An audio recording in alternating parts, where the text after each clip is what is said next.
Hey, hey, hey. Happy Wednesday. Come on in. Pull up a chair. The Gaming Gang Dispatch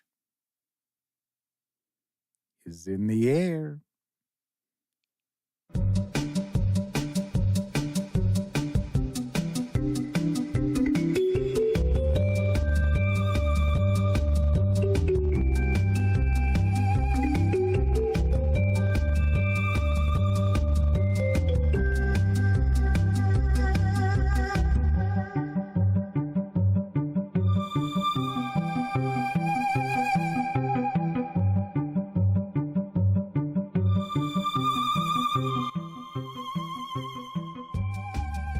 Howdy, gang, and welcome once again to the Duct Tape Studios. I'm Jeff McAleer, your host, here at the Gaming Gang Dispatch, brought to you by, incredibly enough, thegaminggang.com, of which I happen to be the founder and editor-in-chief. So welcome aboard, everyone. And tonight is Wednesday, January 31st, 2024. This is live stream 1014. If you're not overly familiar with the stream, let me point out, super casual around here. We just hang out talking about the latest in tabletop gaming news, and then I usually share some random musings about the hobby as well. So we are certainly not engaging in rocket surgery by any stretch of the imagination. Just hanging out, having some fun. Now, of course, when you're not watching videos on the Gaming Gang channel, be sure to visit thegaminggang.com for all latest in tabletop gaming news, reviews, and a whole lot more you are not going to find here on the YouTube channel. You know the drill. Get your geek on at thegaminggang.com. Also, because this is a live show, there is chat available. It's not on screen. It's one of the ways I keep some of the more unusual commenters at bay. And you must be a subscriber to the channel for at least 48 hours before you can take part in chat. Another way that I keep some of the more unusual commenters at bay. But if you want to say howdy, maybe you've got a question, comment, by all means, chime in. I will do my best to respond. So, first out the gate, we have Chris Lundgren, who is cheating. He posted chat before the stream started. Desi Trekkie is with us, as is Jose Fernandez. And I will take a guess, our good friend Sarah D might be lurking in the shadows. Oh, in fact, as soon as I say that, she popped out of the shadows to say hello. Wonderful, wonderful. All right, so let's jump on into the news because I have got plenty on our plate tonight. Plus, there's something going on in the hobby that people are freaking out about. I will talk about that, and I promise I will not freak out. Dan Kellogg is with us as well. Good to see you, Dan. Currently up on the GMT Games P500 pre-order list is an expansion to my buddy Herman Luttman's The Plum Island Horror. And I've got the skinny on More of a Bad Thing. Well. You just couldn't get enough of the Plum Island Horror, could you? And now you went and asked for more stuff. Well, to quote AC/DC, if you want blood, you got it. Despite my better judgment, the GMT bigwigs have harassed, cudgeled, and shamed me into emerging from my quiet, peaceful retirement and designing more pain and agony for you to enjoy. Bang the drums and sound the trumpets. The More of a Bad Thing expansion is here. And this time, we're not taking it easy on you. We've asked our elite research team to dig up even further into the historical archives regarding this event, and they've uncovered some interesting elements to the story of Plum Island that are not included in the original game. P.S. They've all since been fired for not uncovering this stuff for the game in the first place. We've got new factions. We've discovered additional anecdotes and accounts of other groups that were present at the catastrophe, and who have their own unique and quite exciting stories. To honor them, we're adding 3 new factions for players to choose from: Oceanside Construction Company, the Monkey Island Cult, and ZZ's Big Top Circus. Let that sink in for just a second there. ZZ's Big Top Circus. ZZ Top? Anybody? Anybody? Then there's Nightmare Mode. Believe it or not, some of you will claim that you have won this game. No one believes you, by the way. But if you insist on keeping up appearances that you're this amazing game player, well, here you go, Sparky. Try Nightmare Mode. I won't reveal all the details of this mode other than we take no responsibility for any physical or mental injuries that may occur while trying to play the game using it. But be warned, you will hurt yourself if you are not careful. Aside from the 2 specific additions already mentioned, we have a plethora of other goodies being added to the game. Most of it is bad, really bad, and that makes me happy. But the powers that be have twisted my arm and forced me against my will to add some positive stuff as well. So there you have it, the More of a Bad Thing expansion for the Plum Island Horror. I hope you like what you've heard, and if you don't, well, we're doing it anyway. We're hoping that these additions will make the game an even richer experience for you and your gaming group. The Plum Island Horror More of a Bad Thing is for 1 to 4 players, ages 14 and up.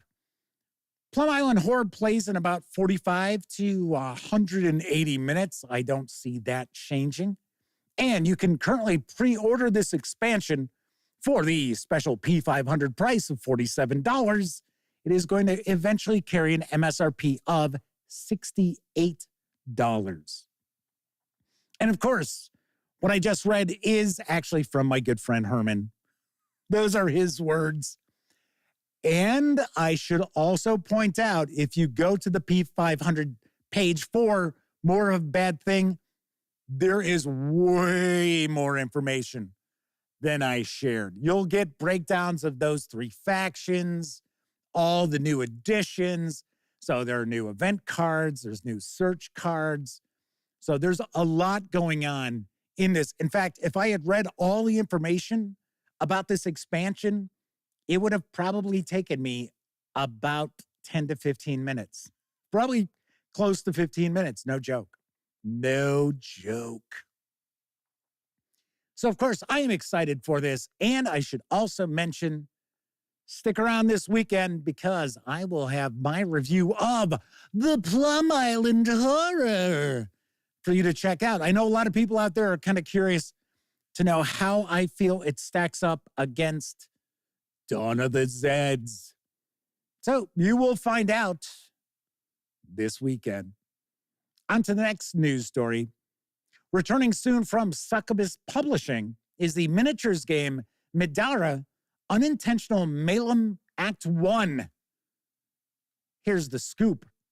Welcome to Midara, a vibrant alternate world fantasy setting with a modern-day flair. Players follow the young Princess Nightingale and her trusted group of friends as they embark on a wild journey through the kingdom of Elenia. Together, the group must brave Midara's dangerous caves, winding forests, ancient ruins, and haunted dungeons.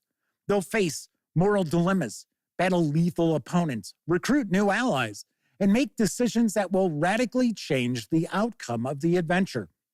Midara is the first anime-inspired dungeon crawler with a choose-your-own-adventure style narrative. Unlike many other dungeon crawls, Midara doesn't rely on starting over when an encounter is lost or a bad decision is made. Instead, the story continues, and the outcome of the story changes.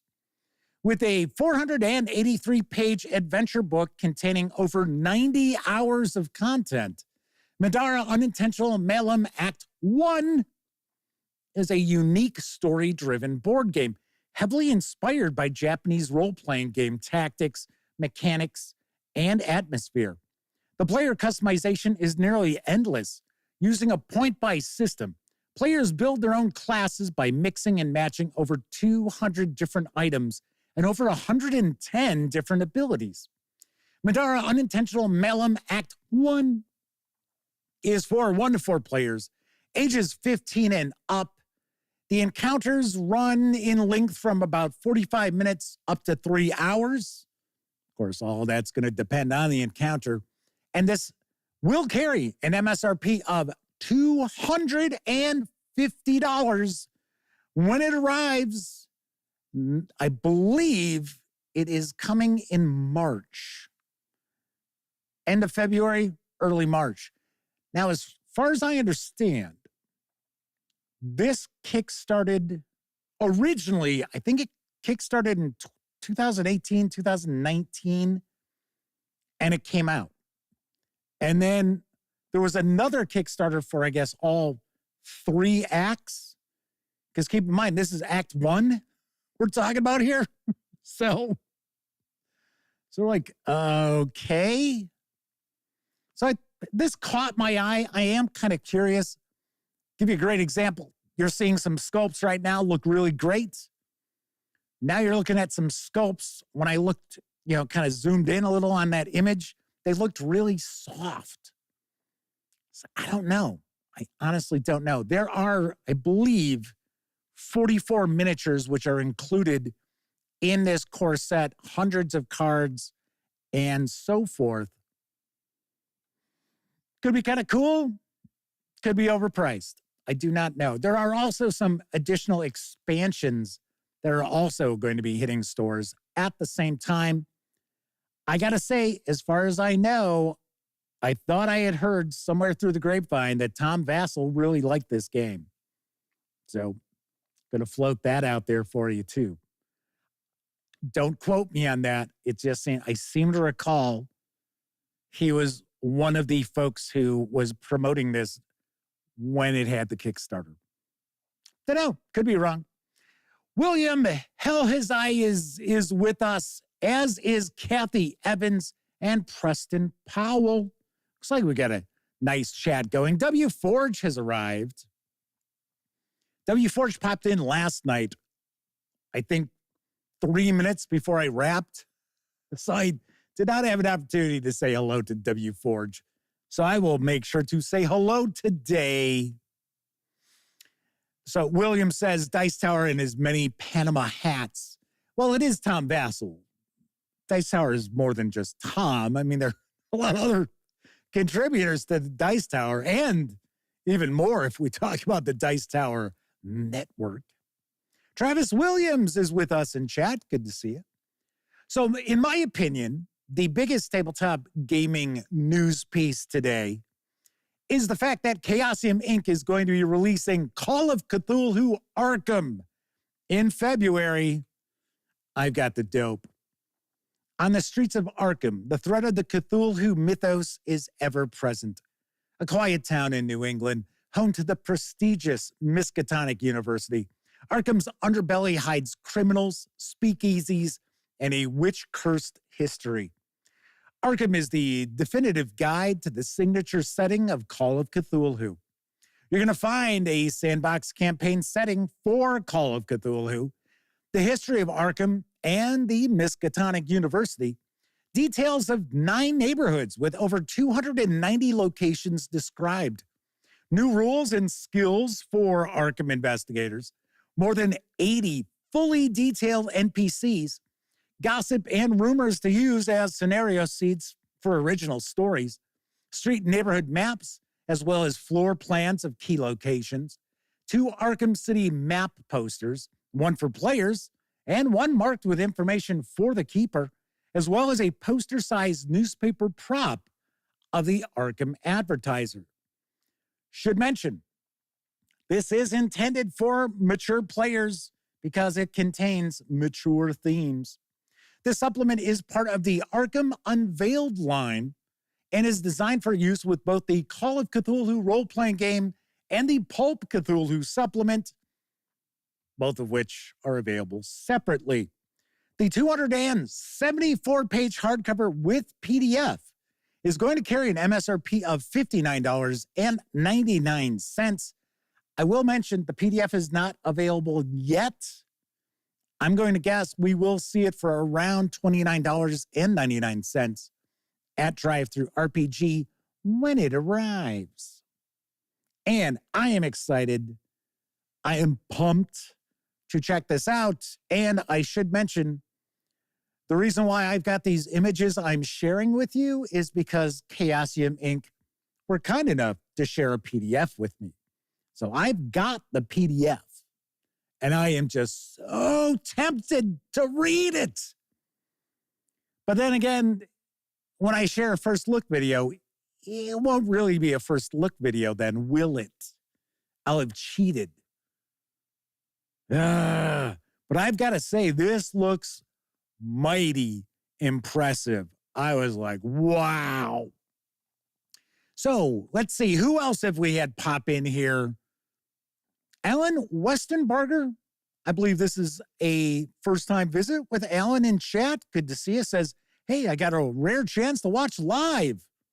Very nice. Welcome aboard. Deja Vu is with us. And so is Marius Smith. Oh, and hey, Stephen from Roll for Combat is popping on in as well. So Marius says, I saw some news about Pendragon 6E. Okay, so I didn't share anything about that because all that has come out are, and this was Dicebreaker. Dicebreaker had an exclusive. And it's like, whatever. It's like, I've got way more pull quotes on Chaosium products than Dicebreaker will ever have. Anyway, they shared a preview of the player handbook cover and the Grey Knight campaign cover. That was it. That's all the news. There is no information about what's inside it or anything along those lines. And it's going to come out in April. Those books are slated for an April release. So I'm kind of surprised I did not see any like sell sheet info yet. Of course, when it becomes available, I will be bringing that news to you, because the reality is I originally had planned to share that news today. And then as I tried to dig further in, that's all that there was. Some images. And it's kind of like, okay, well, how about I talk about something I'm also very excited about coming out much sooner, and something that I could actually share some info. So there you have it. That's why I didn't share anything about 6th edition Pendragon, although I am very, very excited to see what's going on. Deja Vu says Call of Cthulhu and Blades in the Dark are their two favorite game systems. Yeah, good stuff. I have not delved into Blades in the Dark. I always hear really good stuff about it, but I have not dove into anything from Blades in the Dark or Forged in the Dark releases either. One of these days, yeah, who knows? You never know. Could be, maybe. Let's move it along here, because the Doctor Who the Role-Playing Game 2nd Edition Adventure Collection, The Secrets of Scarabor, is arriving in print. Should be toward the end of February.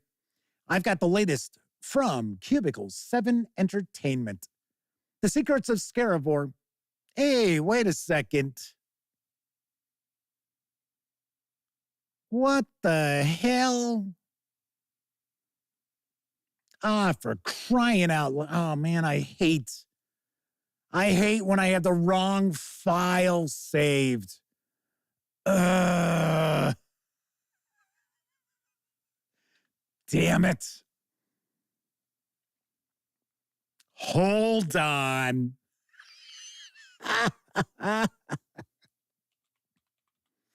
Thankfully, I can pull this up pretty easily.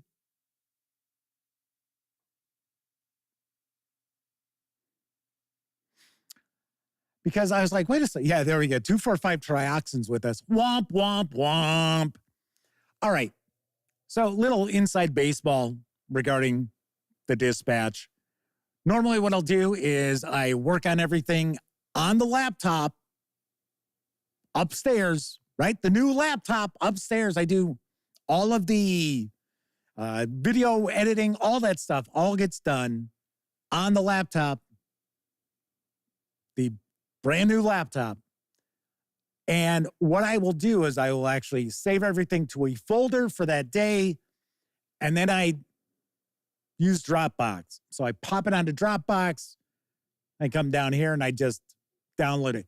Because most of the portable drives I have are C drives. They have C ports. And I only have one C port, and it's actually plugged into my audio, one of my pieces of audio equipment down here. And I don't like having to unplug and plug C ports in and out because they have the nasty habit of breaking. That's why I use Dropbox. And I guess I didn't move that file over to that folder after I saved it. Well, arriving in print from Troll Lord Games. Get ready, here we go. Seat of the pants is Castles and Crusades, The Undying War. The shadow of Ostrag stains all the lands of the East. That dread tower that housed all the raving madness of hell sits now in the midst of the gray Poots, a monolith of evil and ruin. Though the horned god who built it is long gone, there are powers there that reach far and wide into the lands beyond. Embark on an epic journey filled with danger and intrigue. The Undying War starts innocently enough along a tranquil river beneath the shadow of Black Tooth Ridge. But beneath the serene surface lies a world of peril and ambition that will draw your party into a battle of epic proportions. Prepare for heart-pounding encounters, treacherous dungeons, mysterious towns, formidable castles, and abandoned fortresses. A wide range of NPCs all set against a backdrop of untamed wilderness. As the story unfolds, you are thrust into a conflict between good and evil, led by the enigmatic Kuberg the Undying, whose lust for power is intertwined with love and loss. The Undying War combines the previously published adventure modules A0 through A12. Yes, that's right. 13 adventures. The epic adventure takes your party from 1st to 13th level, immersing you in the never-ending machinations of High Lord Kuberg the Undying that all lead to the very doors of hell itself. Your journey begins here on the path to destiny. Are you ready for the adventure of a lifetime? The Undying War awaits. The road to hell begins with the first step. I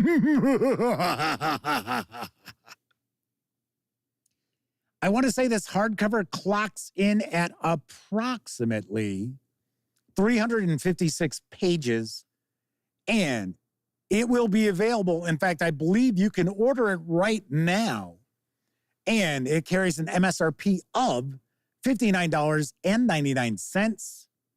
If you want to get just the PDF alone, it is not available at DriveThruRPG. It is only available, as far as I understand, through Troll Lord Games' website. You can get that for $19.99. And the reason why I mention this is because I am sharing covers of the adventures that make up this volume. If you were to buy those in PDF over at DriveThruRPG, I think they're around $5.99 on average. You get all of them for $19.99 in this PDF. Do not go to DriveThruRPG to get the PDF. All right. Just to double check, it is officially 356 pages. Very nice. As I had mentioned previously, we will be seeing more Troll Lord Games news pieces and video coverage as well. So stay tuned. We've got a few more people popping on into chat. Coco B says, darn rocket surgery. Well, like I said, it's not rocket surgery. That's why things go wrong. Yes. Flaming Huron is also hanging out with us. I'm kind of surprised we have not seen our good friend, the Madman. I was going to console him on his Detroit Lions. I was not going to give him a hard time about it because that's not my style. And as a lifelong Cubs fan, I can certainly identify with what just happened this past Sunday. No. Jack Hanks and another friend of the show, Kevin R. Smith, is with us. Looks like we got a nice chat rocking and rolling tonight. All right, now let's move on to my final news piece. Back to the scheduled news that's on my teleprompter. And Arn Kuhn has joined us. I'm sure I mispronounced that. Welcome aboard. I believe this is a first-time visit. Thanks for stopping on by to hang with us in chat. Now, you already know what I'm going to talk about because the Doctor Who the Role-Playing Game 2nd Edition Adventure Collection, The Secrets of Scaravor, is arriving in print toward the end of February. See, we got a lot of stuff coming out in February. I've got the latest from Cubicle 7 Entertainment. The Secrets of Scaravor is a collection of 4 new adventures that can be played as standalone episodes or as a series of connected stories that lead the characters to the Wild West and distant worlds, encountering Draconians, Solarians, Zygons, and more. Draconians, Solarians, Zygons, oh my! Before finally facing the terrifying Scaravor itself. Discover the dark secrets of a technology-advanced paradise occupied by seemingly prehistoric people and unwind the tragic plot of a Dalek plague in Paradise Lost. Marooned on a strange planet where advanced technology doesn't work, your Team TARDIS will have to unravel the mysteries of an apparently magical medieval society and solve an interplanetary diplomatic crisis in a kind of magic. Travel the Oregon Trail with a wagon train filled with refugee aliens in Westward Bound and protect their secrets from a sect of deadly bounty hunters. Buried deep beneath the streets of modern-day London, a nightmarish creature stretches its malign influence across space and time. Only a team of terrific time travelers can stop it in The Mandela of Scaravor. The 110-page hardcover with PDF, which you get the PDF if you order from Cubicle 7 Entertainment or one of their partners.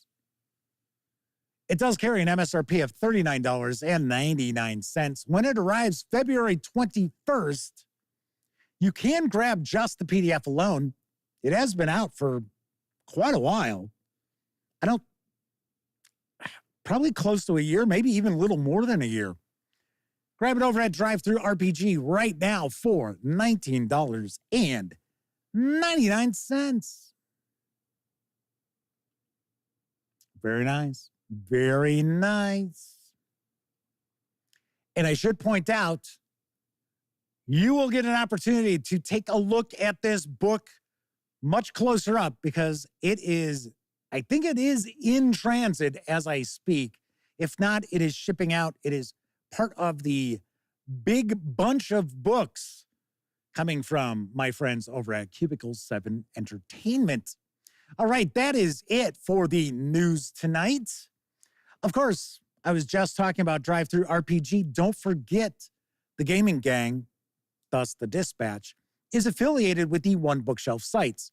So if you are going to visit, say, Drive-Thru RPG or Storyteller's Vault, Dungeon Masters Guild, what have you, please stop by thegaminggang.com first. Click on one of our banner ads. That way, if you happen to make a purchase, I get a small portion of that sale. And all those nickels, dimes, and quarters really do add up and help keep thegaminggang.com around. Also, if you like this video, by all means, if you like this video, if you dig the channel, if you find thegaminggang.com to be a valuable resource, hell, if you just like what we do, then you can always swing on over to paypal.me/thegaminggang to make a small donation. Hell, you can buy me a 2-liter bottle of soda.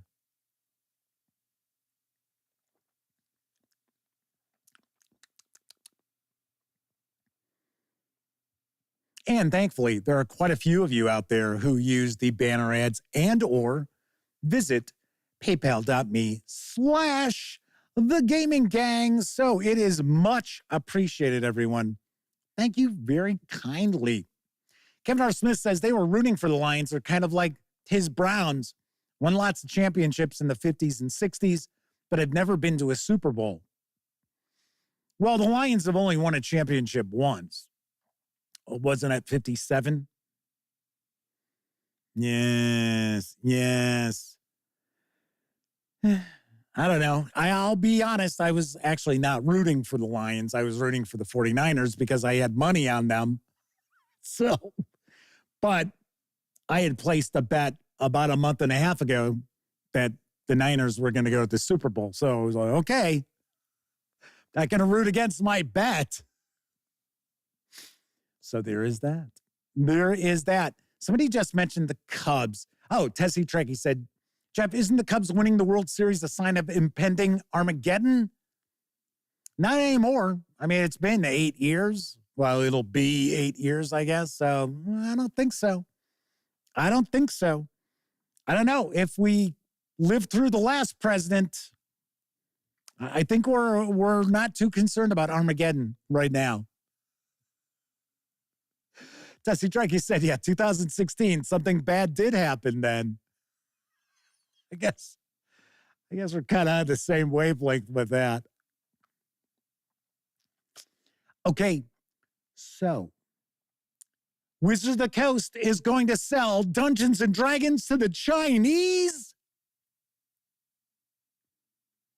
We'll talk about that right after a brief intermission.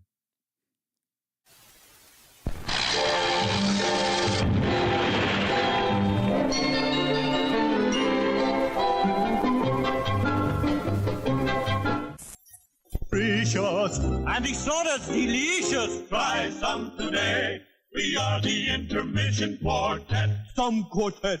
We sell refreshments at the Met. At the Met? So if you should want to get delicious ice cream, soft drink, popcorn, candy, I like candy. Tastes just dandy and comes in handy when I fight the bull. A popcorn puffy so crisp and fluffy, we all eat popcorn until we're full. Oh, how I love the soft drinks here. They taste as good as the lager beer. And now our operetta ends. We'll have an intermission, friend.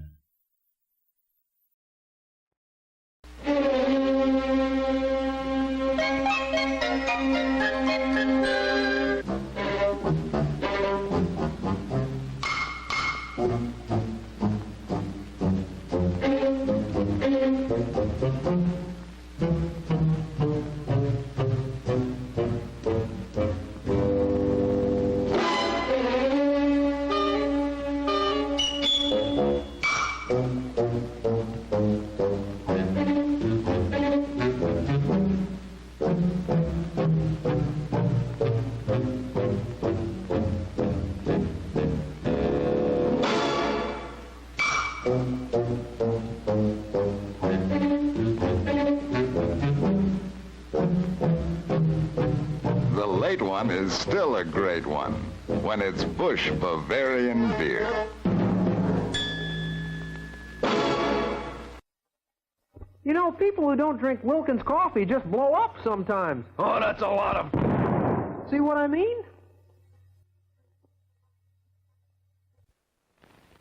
Tracy to kids. Tracy to kids. Come in, kids. Come in, kids. It's here at last, the new Dick Tracy two-way wrist radio that keeps you in constant touch with your buddies. Easy to work, Up antenna, switch on, press talk button, and you broadcast from room to room and even house to house. No wires needed, yet voices travel back and forth.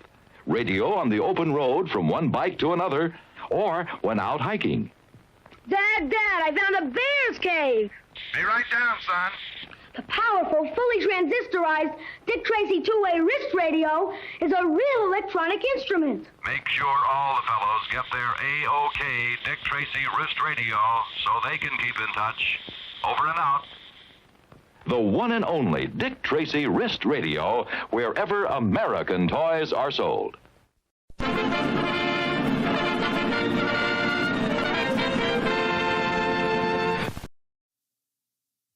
Boys, this is Dick Tracy. I need you to murder all the communists in your neighborhood. Murder all the communists in your neighborhood. Tracy out. Oh, okay. W4 asks, who has saloon doors in their kitchen? Get ready for this.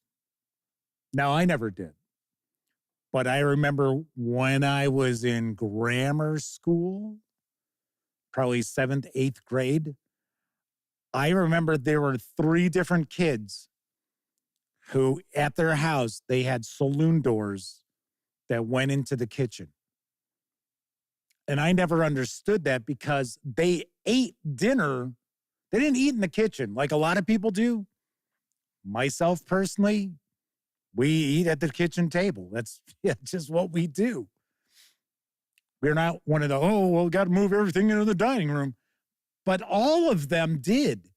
So it was like their moms would be like carrying things through the saloon doors. I thought that was just crazy. Yes, it is very 1970s, says Tessie Trekkie. Very, very 60s, I think. I think it was a late 50s sort of thing. Yes. Anyway, so I had teased the Hasbro story that is floating around right now. A lot of people kind of panicking about it. Freaking out about it. And I know Stephen for Roll for Combat is with us in chat. I believe there was a live stream today over on the Roll for Combat YouTube channel where I believe it was Stephen, Mark, and a guest were talking about this. So I don't know. I thought I saw that. Maybe I'm losing my mind. But as Stephen from Roll for Combat points out, he had that story a couple of weeks ago, and now it's news. So, what is going on? Well, I'll tell you what I think might be taking place. Just my opinion. Once again, I don't have any inside dope. In fact, the reality is I have not dug too deeply into this story because, as you know, I'm no longer covering Dungeons & Dragons and Wizards of the Coast. So, which is probably costing them tens of millions of dollars in sales. So that might be one of the reasons they're thinking of divesting themselves of it. Chris Lundgren says Tenkar over at Tenkar's Tavern. Isn't that it? Isn't that the site? Did a show on it as well. It was interesting. Kevin R. Smith says, yep, they were talking about that on Roll for Combat. So from my understanding, and this came out quite a while back, and yes, Travis Williams points out, Wizards of the Coast can go kick rocks barefoot. Let's not forget the barefoot part. So Tencent is the Chinese parent company of Larian, who did, obviously enough, if you've played it, Baldur's Gate 3. But they have been doing computer role-playing games for quite some time now. So there was a discussion, as far as I understand, going on that Tencent, and it is not Tencent. Somebody referred to it, I saw it online as Tencent. It's not Tencent, it's Tencent. So anyway, From my understanding, there was discussion that Wizards of the Coast wants more Dungeons and Dragons console games and computer games. We'll just say video games. And that since Tencent is strongly involved in video gaming, they were trying to, entice this Chinese company into creating more games that feature Dungeons and Dragons, because Wizards of the Coast has done fairly well with their piece of the pie. It's tasty. A lot of people have Baldur's Gate 3. And funny enough, I will continue to play that, although I have not picked it up in about a month, maybe a little more than that. But my personal feelings about Wizards of the Coast and Dungeons and Dragons, it's mainly Wizards of the Coast. And, the powers that be. It's not going to stop me from enjoying Baldur's Gate 3. I mean, it's not Larian's fault, right? So Roll for Combat. We'll keep going on this. Don't worry. We got time. Roll for Combat says, I did a show 2 weeks ago and speculated this entire thing, and suddenly the story came out today. So either someone used me as a source or was able to guess with 100% accuracy. I don't know. I kind of get the feeling, and no offense to Steven here, I kind of get the feeling that this probably leaked from somebody at Tencent, because the story now is that there have been feelers put out there for Tencent to buy Dungeons and Dragons from Wizards of the Coast, essentially from Hasbro. I don't know what Magic the Gathering might play in this. I do not think that is part of the equation. But I sort of get the impression that this was just a leak. And the original article that came out for this, where it's like, oh, there's, it's not even discussions. It's almost like the topic had been broached, is kind of what I think is probably what took place. Anyway, that article is from a Chinese website. So I don't know. I have no idea. So this is what I'm thinking. Well, first of all, Flaming Heron says the video game industry is $1 billion industry, and they wish Tencent wasn't involved, but what do you do? Well, it's not Clownfish doing the reporting. They are reporting on other people's sources. Right? Yeah, because, I mean, if it was the Clownfish, I always believe the Clownfish.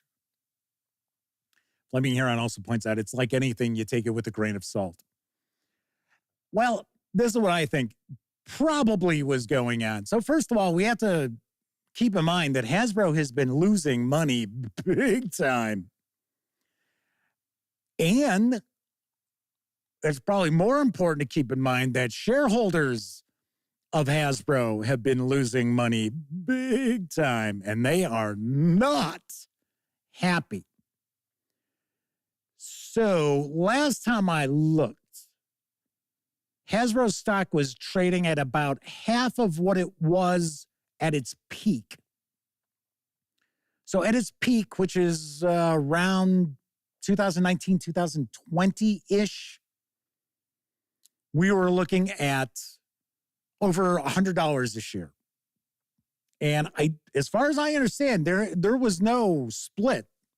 There's been no stock split, which always causes the value of the stock to drop. I'm not aware of that. Now, I think right now it's trading at around $51 a share. So there have been some items that have floated out there in the past where some investment firms have talked about how Hasbro should sell Wizards of the Coast or sell Dungeons and Dragons. I would think that probably would have to do with what sort of cash they've got on hand. If Hasbro feels that they are cash poor at the moment, then they might actually be considering selling Dungeons and Dragons. Because there are a lot of things tied into that, into Dungeons and Dragons and Wizards of the Coast, that the folks at Hasbro really don't want.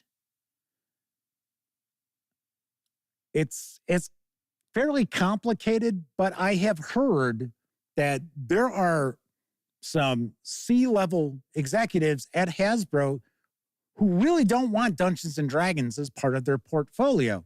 They don't want the hassle of books or having to worry about D&D Beyond and stuff like that. Is that true? I don't know. I have no idea. So what I think might have happened was that during these discussions of Tencent creating more Dungeons and Dragons video games, somebody asked. I don't know if it was the negotiators for Hasbro asked Tencent, hey, have you considered maybe making an offer for Dungeons and Dragons? Would you be interested in acquiring Dungeons and Dragons? That's a possibility. Or maybe during the negotiations, a representative from Tencent asked, well, would Hasbro ever consider divesting itself of Dungeons and Dragons? We might be interested in purchasing it. Just something like that. And then, of course, that leaks out, and all of a sudden it's, big clickbait fest. Because I did share something on Twitter and Facebook about this today, and I said, I'll talk a little bit about this during the live show. I mean, there's probably some fire to that smoke, but not as much fire as people might think. One of the reasons is, at least from my understanding, I thought Chinese companies, or China as a whole maybe, doesn't really put that much faith into IP. I mean, it's obvious they're more than happy to just acquire, intellectual property and use it for themselves without any reimbursement. We see that all the time. So I don't know. I don't know if they would be gung-ho about picking up Dungeons and Dragons. I don't know. Kevin R. Smith says, they wonder if Wizards might do separate licenses for video games and books. I would think it's probably. Gruesome Gaming Group is with us. Welcome aboard. Chris Lundgren says what's going to happen will happen at this point. Give me a Planet of the Apes RPG. Apes Victorious from Goblinoid Games. Throwing in a quick plug, huh? All right. Russell Higgins is also with us. W. Ford says, bad joke coming. Tencent and D&D can get you a dime. It's like the old joke was, $1 in your college degree will get you a cup of coffee. Chris Lundgren says, the only concern I heard is a Chinese company run the game, balance and such. The company is based there. I don't know. I don't know. Kevin R. Smith says, no matter what the pronunciation is, it'll be abbreviated 10 with the cent symbol. Oh, of course. Of course. Hey, it might actually be 10 cent. I had just heard that it is Tencent. I don't know. It's not a company I'm overly aware of outside of, yes, they own Larian. But that's pretty much it. Wild Hunter is also popped on in. So the IP is D&D 5e. What about older versions of D&D? I would think probably not something they would care about. In fact, I would think it would be maybe a possibility that they're negotiating for the next edition. I don't know. I don't know. The reality is, as has been pointed out in chat, whatever's going to happen is going to happen. So there's no getting around that. I believe, and we'll have Steven from Roll for Combat chime in because he has his finger on the pulse of Hasbro, Wizards of the Coast, Dungeons & Dragons 5e far more than I do. He has to deal with these folks. I don't. What are his thoughts? I'm kind of curious what he thinks. Anthony Good has popped on in. They said they caught this morning on Roll for Combat. So yeah, of course they're going to be far, far more invested in this than I am. Simply because, not that this is a business, but my business does not have anything to do with Dungeons and Dragons. It's very peripheral. This is not a channel that's based on Dungeons and Dragons. So like, yeah. So Roll for Combat says, I do have, I think it's supposed to be a deal with you. I have do deal with you. That's what it says. Chris Lundgren says, just a fan of anything Planet of the Apes. Just sounds fun. Not a promoter, just looked cool and fun. I know, I'm just kidding. I am just joking. Russell Higgins asked, when does the copyright expire? Is it 75 or 80 years after the death of the creator?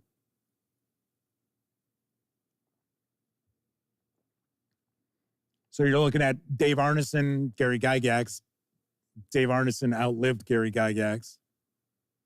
Oh, Steven says, I have to deal with you.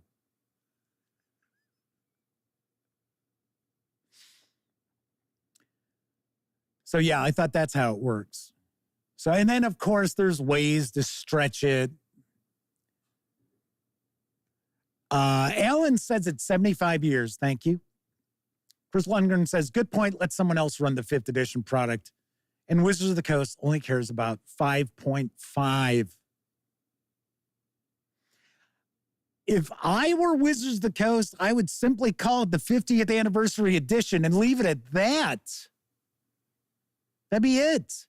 Russell Higgins also points out you can't copyright rules. Yes, that is my understanding. You cannot copyright rules or mechanics of a game. So that's why, outside, like the SRD, people are freaking out and stuff like that about, open game license fiasco, as I like to refer to it.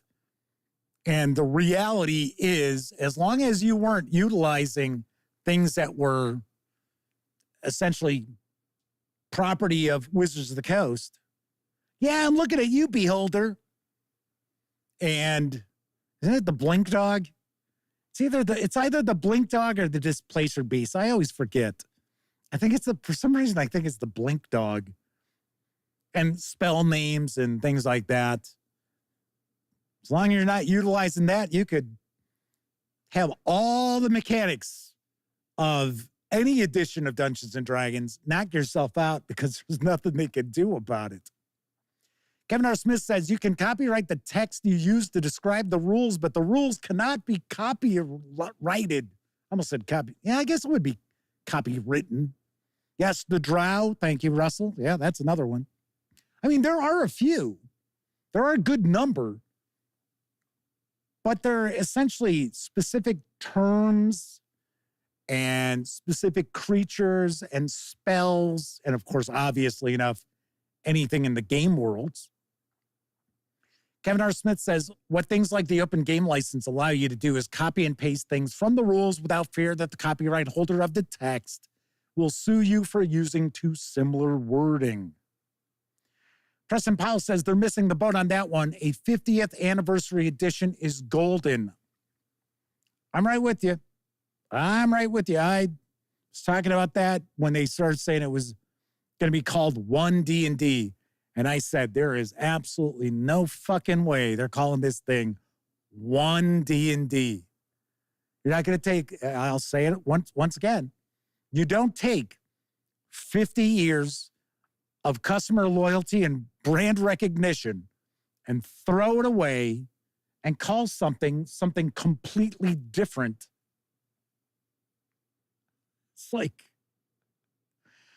yeah, here at Ford, we decided we're going to change the name of our company to just Vehicles starting tomorrow.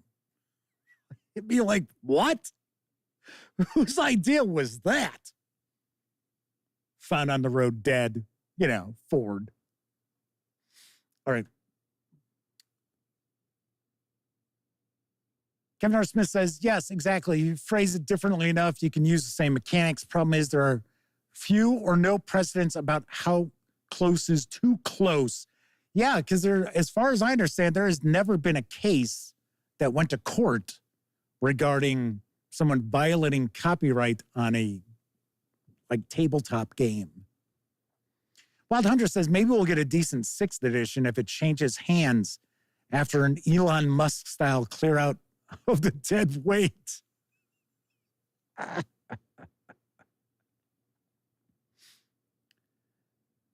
Tessie Drake says, Jeff, would you post a zeet about not throwing away brand recognition?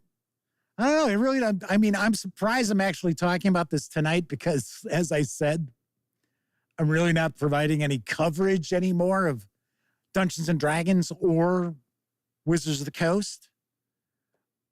But I know a lot of people out there were kind of curious about this, and a lot of people are overreacting like they always do. So as far as it going to a Chinese company, I don't know why people are freaking out about that, because I think by this point in time, most people understand that companies are owned by corporations, which are then owned by massive multinational global entities. So as far as companies like, well, I don't know if I'd say Hasbro, but you've got corporations out there who it's not location, because they're based in multiple areas around the globe. So it's like, that's not an American company. It's like, that's not a German company. It's a global company. So all that matters to them are not necessarily borders. It's the moolah. The moolah matters.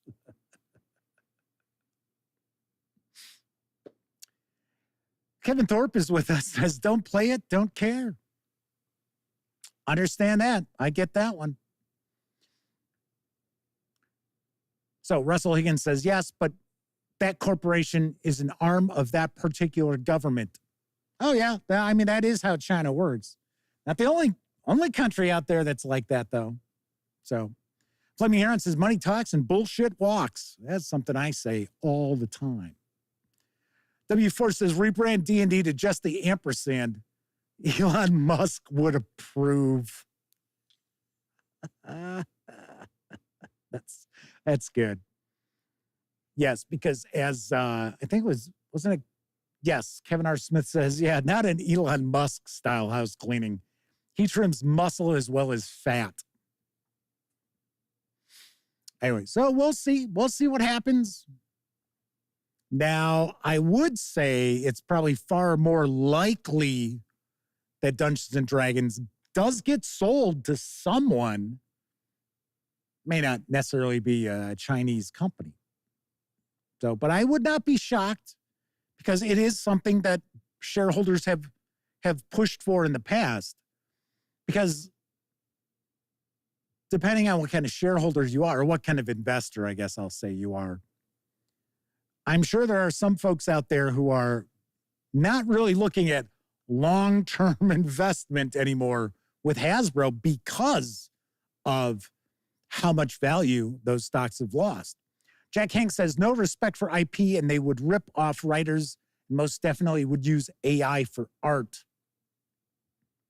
Chris Lundgren says, Jeff, perhaps maybe Hasbro selling off Dungeons and Dragons is a good thing down the line. Anyone seen it from that point of view? Yeah, I would. At this point in time, yeah, probably. probably simply because of what we have seen, at least in my opinion, in the just recent past, within the last 2 years. Just about everything that has come out as an official release for Dungeons & Dragons is lackluster at best. So, or just okay at best. And unfortunately, quite a lot of it has been just useless, in my opinion. I mean, one of the things that I have found, and I talked about this before, is that it's now a thing with Wizards of the Coast where they trumpet these big things that are, oh, this is going to be present in this upcoming supplement, and oh, you'll be able to play mice. Oh, and then you're, oh, everybody's like, oh, I get to play a mouse. Oh, I can't believe it. Mouse later comes to 5e. Just love saying that. I don't know why. It just makes me laugh. But the book comes out and it's like, seriously? 3 paragraphs? That's it. 3 paragraphs. That's all of this that you have been promoting and trumpeting and saying, oh my gosh, you're going to be so excited. And you're like, yeah. Chris Lundgren says shares they looked at are $53. They may have gone up today based on that news that was floating around, right? Because that does happen. Russell Higgins says, crapola. Flaming Aaron says, I just wish someone we all trusted had the money to buy D&D.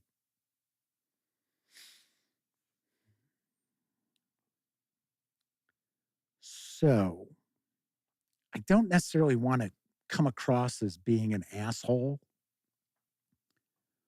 But if you think about it, if you think about the people you know who only play 5th edition Dungeons and Dragons, that's it. That's all they play. That's all they have knowledge about. That's all they care about. They have no interest in ever checking out any other role-playing game. It's 5e or bust. Do you really want them at your game table? Because I'm thinking of some people that I know, and I'm like, so on one hand, it's sort of like, oh, sort of glad they kind of stick to their own. Did that sound asshole-ish? Because I don't mean it. I don't mean to be an asshole. But it is kind of true. I tend to find people who only play 5e D&D tend to be relatively immature gamers, as opposed to other people who have broader horizons as far as role-playing games. Just me. Just me. TM Tail says it was a tad cold. Well, you know, truth hurts sometimes. Now, I'm not saying everybody, but I'm saying think about the people you know who only play 5e D&D, and they're probably not the best players around. Just saying. Fleming Heart says, stay over there, 5e only players. Yes, I'm gatekeeping. That's what I'm doing because that's what I'm supposed to be, right? Because supposedly, because I was around the hobby back in the 80s, I gatekept. So I'm just keeping up my gatekeeping. Russell Higgins says, those guys never do well at my paranoid tables or Savage Worlds. Kevin Thorpe says, ooh, that's an unpleasant thought. Invasion of the Munchkins. Russell Higgins says, those people are pretty sad. They are only one-trick ponies. And once again, Travis Williams points out that 5e can go kick rocks. All righty. So, if you were tuning in because you thought I was going to have some great insights on the rumor that's floating around about the potential, sale of D&D, I apologize. I can only go with my opinion and what's really out there. I'm not reading more into something than what it is. Kevin R. Smith said there are probably more D&D only players today just because more people have been converted to D&D recently than at any other time. D&D used to draw mostly from adventurous people. TM Tail says, funny thing is, I don't actually know any 5e only players. I know they exist, and I have some who prefer 5e, but they don't know anybody who only plays 5e. Cool, then you probably have a good group of players. Jack Hank says, I wanted my group with that through the 3 years of playing a campaign because we talked about doing some Dungeon Crawl Classics. They left and said, they'll come back when you play D&D. You know, one of these days, maybe tomorrow I'll talk about as a game master, what to do when you have someone at your table that is just not behaving or kind of gives you like an ultimatum. If your players give you an ultimatum at your game table, here, I'll give you a preview of what I'll say tomorrow. They can go kick rocks. Chris Lundgren says, I don't want to be a dick either. I tend to prefer people in the OSR range group as more chill and relaxed. But I do know some cool people that play 5e, but they also play other games. Nice. Russell Higgins says, why do I feel like Nelson from The Simpsons when you talk about 5e only players? All right. Kevin R. Smith also points out they don't know any 5e only players. They were in a group that only played 5e, but the players were at least a little interested in checking out other games. Game Cat is with us. Welcome. Hi, Jeff. Can you remind us what is best in life? The quote from Conan. Funny thing is, I never quote that, so I'm not too up on that. But I know it's the Lamentations. Lamentations of the women or something like that. Right, somebody hit me with the actual quote. There we go, Flaming Aaron, thank you. To crush your enemies, see them driven before you, and hear the lamentations of their women. That's what's best in life. But Preston Paul says, Dungeons & Dragons Pinkerton Edition.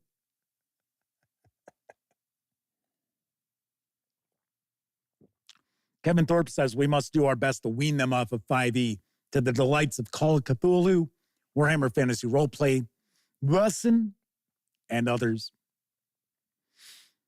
Okie doke. So that is going to be it for this time out. Do want to mention that the Arcane Library, I shared this info yesterday. I told you that the three available issues, I should say, of the Cursed Scroll were in transit. They have arrived. Big thank you to Kelsey Dion for sending these. And I will be sharing a first look video in the very near future. So did Stephen ever share his thoughts about what he was thinking? Are they going to sell? I'm just kind of curious. I would like his take. Chris Lundgren also points out they're lucky only 3 of their players started with 5e, all under 30.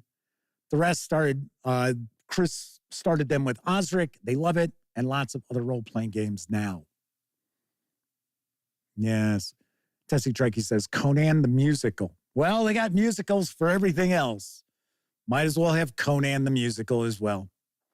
Deja Vu says, I wonder if in the new Magic the Gathering card set in the Old West, if they'll have Pinkerton cards. Hey, maybe they'll have artwork of them throwing bombs into Jesse James' mom's cabin. The Pinkerton man. And strangely enough, when I was, probably in my teens, and I was learning about the American Civil War and reading a lot about it and actually touring the battlefields, I was always kind of, pro Pinkerton, although Alan Pinkerton was kind of a shyster because a lot of the intelligence that the Pinkerton agents were providing was all BS. But then as years passed on and I heard more about what the Pinkerton agents would be up to, not too keen on them anymore. Chris Lundgren also points out that they use my Osric video to intro for new players. Nice. Very cool. All right. So I don't see anything from Roll for Combat, so I'm going to take a guess Steven has popped on out. So, which, yeah, that's fine. I don't know. I mean, he was kind of joking around, and then he's like, I have to deal with you. And I was like, I wasn't really sure what he meant by that. So I was kind of like, did he take something the wrong way? Oh, I don't know. Like, I don't know. All right, Ian. Oh, there you go. Roll for Combat's back. Okay. What did I miss? For a second, I thought maybe you were ticked off at me. And just like, yeah, hell, this ass clown, I'm leaving. So, Stephen, I was curious, what is your take? Do you think that this was a legitimate story about a potential sale of Dungeons and Dragons to a Chinese company? Or do you think it's just, kind of like, somebody mentioned it and that's about the extent of it? So kind of curious. Because I got to be honest, I have not watched the videos that you've had for it. So I will give Kevin a moment there to give us his quick thoughts on that. Keldon has popped in just as I am wrapping up. So Roll for Combat says, yep, they did some research and they think this is around 80% true, that the topic was broached. See, I believe it. I believe the topic was broached because, once again, as I had pointed out, from my understanding, Hasbro is cash poor at the moment, and that is never a good position to be in when you are a big corporation. So we'll see. We'll see. Like I said, I would not be shocked if Dungeons and Dragons did get sold. I just don't know if it would be sold to a company out of China. I just don't know. I don't know if that would be something that would happen. I don't know how people would take that either. So I don't know, Stephen says, I went through this in long detail on the show today, and it's a win-win for everyone involved. Cool. All right. So if you are interested in getting a little more of the inside dope, then I would definitely recommend go check out Stephen's video over at Roll for Combat. All right. That's it for this time out. If you were watching live, thank you very much. If you watched live and took part in chat, bigger thank you, because not only are you keeping me company, you're keeping each other company as well. Of course, I know a lot of folks out there, they don't have an opportunity to watch live. Doesn't matter if you're watching live or on Memorex. Thank you very much for watching any of the videos here on the YouTube channel. Of course, when you're not watching videos on the channel here, be sure to visit thegaminggang.com for all latest in tabletop gaming news, reviews, and a whole lot more you will not find here on the YouTube channel. I should also point out, I'm wearing a San Diego Padres hat today because I got the approval for our San Diego Comic-Con passes today. And I thought, I'll throw my Padres cap on. Still a diehard Cubs fan. Don't get me wrong. Oh, and we got passes for WonderCon in March out in Anaheim too, which we might be looking into covering. If not me, probably my brother and our friend David. Anyway, if you like this video, by all means, please give it a quick thumbs up. Subscribe to the Gaming Gang channel if you haven't already. And if you do subscribe, don't forget, ring that bell, because it'll not only let you know when the Dispatch streams live Tuesday, Wednesday, and Thursday evenings at 7 p.m. Central. It'll also let you know when I upload other videos, such as my first look at The Hunt from 25th Century Games. Everyone enjoy the rest of your morning, afternoon, evening, whatever time of day it is in your neck of the woods. Once again, I'm Jeff McAleer, and until I see you next time, certainly hope all of you out there get to enjoy plenty of great gaming with your gang.